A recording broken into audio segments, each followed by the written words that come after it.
अकोला शहरातील तारफायल परिसरात शनिवारी दुपारी एक हृदयद्रावक घटना घडली, ज्यानं संपूर्ण परिसर हादरून गेला। सिद्धार्थनगरात राहणाऱ्या 35 वर्षीय सूरज उर्फ गोट्यार गणवीर यानं आपली 25 वर्षीय पत्नी अश्विनी गणवीर आणि तिची 3 वर्षीय मुलगी आरोही गणवीर यांची गळा दाबून हत्या केली। या दुहेरी हत्याकांडामुळे रामदासपेठ पोलीस ठाण्याच्या हद्दीत खळबळ माजली आहे। नेमकं काय आहे हे प्रकरण पाहण्यापूर्वी लगेचच एस प्राइम न्यूजला सबस्क्राइब करा आणि त्यानंतर बेल आयकॉन दाबायला विसरू नका। पोलिसांनी दिलेल्या अधिक माहितीनुसार सूरजनं स्वतःच आपली पत्नी आणि मुलीची हत्या केल्याची कबुली दिली। वारंवारच्या कौटुंबिक वादाला कंटाळून त्यानं हे टोकाचं पाऊल उचललं। घटनेची माहिती मिळताच रामदासपेठ पोलिसांनी आरोपी सूरजला घटनास्थळावरून ताब्यात घेतले। मिळालेल्या माहितीनुसार सूरजनं आपल्या पहिल्या पत्नीला घटस्फोट दिला होता। त्यानंतर त्यानं फेब्रुवारी महिन्यात अश्विनीशी दुसरं लग्न केले।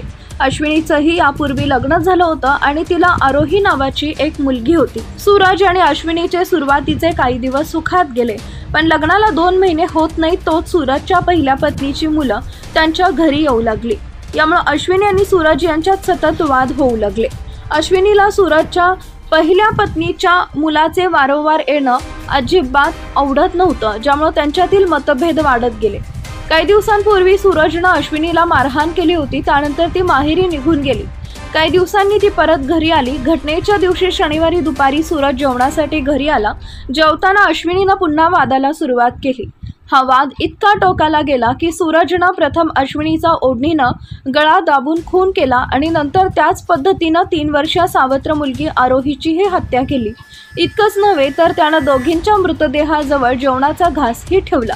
सूत्रानुसार अश्विनीनं असलेलं 1 लाख रुपयांचं कर्ज सूरजनं फेडलं होतं, परंतु पहिल्या पत्नीच्या मुलांमुळे होणाऱ्या सततच्या भांडणामुळे त्यानं हे क्रूर कृत्य केल्याचं सांगितलं जात आहे।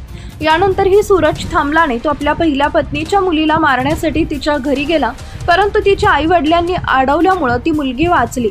घटनास्थळावरून पोलिसांनी सूरजला ताब्यात घेऊन रामदासपेठ पोलीस ठाण्यात नेले। यावेळी अश्विनीच्या नातेवाईकांनी सूरजला मारहाण करण्याचा प्रयत्न केला, परंतु पोलिसांनी परिस्थिती नियंत्रणात आणली। या घटनेमुळे अकोला शहरासह संपूर्ण तालुक्यात खळबळ उडाली आहे। सूरज विरुद्ध पत्नी अश्विनी आणि सावत्र मुलगी आरोही यांच्या हत्येप्रकरणी गुन्हा दाखल करण्यात आला आहे।